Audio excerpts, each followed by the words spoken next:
হে everyone, আমি মল্লিকা আবারও চলে এসেছি তোমাদের সাথে নতুন একটা ব্লগের ভিডিও নিয়ে। দেখো 6:30টার সময় ঘুম থেকে উঠে আমি ঝাড় দিচ্ছি।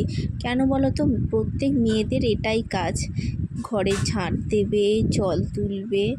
শুধু মেয়েদের কাজের চাপটা একটু কমই থাকে, কিন্তু গৃহবধূ যারা ঘরের বউ তাদের কিন্তু এসব ছাড় নেই, তাদের সবসময় এই কাজগুলো করতেই হয়। আজ সেই ছোটোবেলার কথাটা বড্ড মনে পড়ে যায়। জানো বন্ধুরা, কেন বলো তো, মায়ের কাছে যখন থাকতাম মাকে বলতাম আমার শরীর খারাপ, আমি এই কাজটা করতে পারবো না। তখন না কাজ করতে হতো না, ইচ্ছা মতন কাজ করতাম, না পারলে শুয়ে থাকতাম। তখন মাও তো জোর করতো না। আর কিন্তু এখানে বলো তো, প্রত্যেক দিন এই কাজগুলো আমাকে করতেই হবে। কেন বলো তো, যেহেতু আমি বাড়ির একটা বউ, তো এটা আমার কর্তব্য। তো কর্তব্য তো পালন করতেই হবে, তাই না? আমার মতন সবাই পালন করে থাকে, তো আমি বা এমন কি।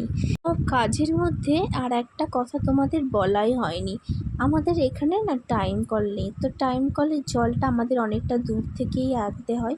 তো সেই জন্য আমি ড্রামে করে করে জল এনে এক্সট্রা করে রেখে দিই। তো ওই জলই বালতিতে ঢেলে নিই রান্না করার জন্য। তো ঢ্যাঁড়স কাটছিলাম, পটল কাটছিলাম, তো আজকে দুপুরে এইগুলোই রান্না করব ভেবেছি।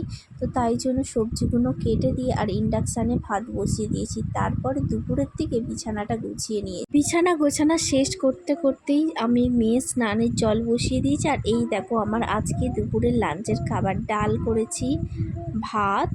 এটা আমাদের কন্ট্রোলের চালেই ভাত, কারণ যেহেতু আমরা মধ্যবিত্ত ফ্যামিলি থেকে বিলং করি, তো সেই জন্য হাইফাই দেখানোর কিছু নেই। তো চলো বন্ধুরা, বৃহস্পতিবার পুজো শেষ করে আজকের ভিডিওটা আমি এখানেই শেষ করলাম। আবারও দেখা হবে।